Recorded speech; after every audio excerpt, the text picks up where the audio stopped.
All right, Jenna, for everyone who has been watching this impeachment hearings, I think we would all appreciate the president attending because that would be some good TV, whereas the impeachment hearings right now have not been. We have now been watching these impeachment hearings for more than 30 hours. We're coming up on 2 days of these hearings. Have we learned even a single thing that we didn't already know?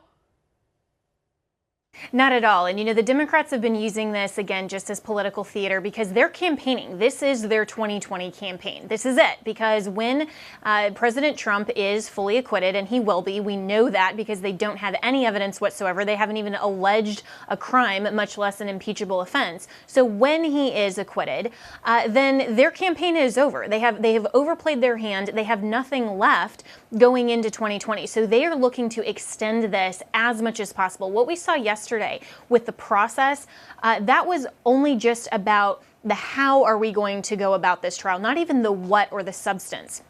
They don't have anything. They don't have a what, so they have to make a big deal about the process and have lengthy arguments.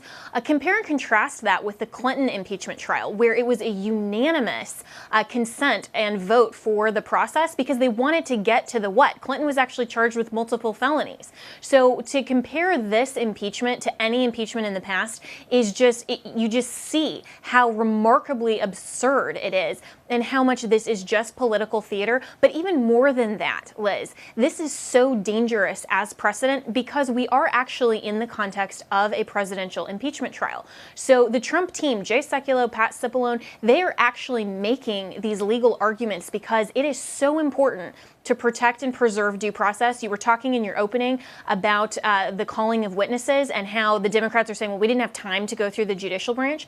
Well, okay, either you have such overwhelming evidence that you didn't have time to adjudicate the fact that President Trump has every right to exert executive privilege, has every right to say, no, my subordinates can't come and respond to your sham subpoenas. Or you can wait and go through the process because you think you might need to discover something through that investigation that will help prove your case. You can't have it both ways and just force this and come to the Senate and now accuse President Trump of some kind of cover-up. It doesn't work that way. If they want to have witnesses, then they should have gone through the appropriate channels, and too bad for them that it's going to take longer than the November election deadline.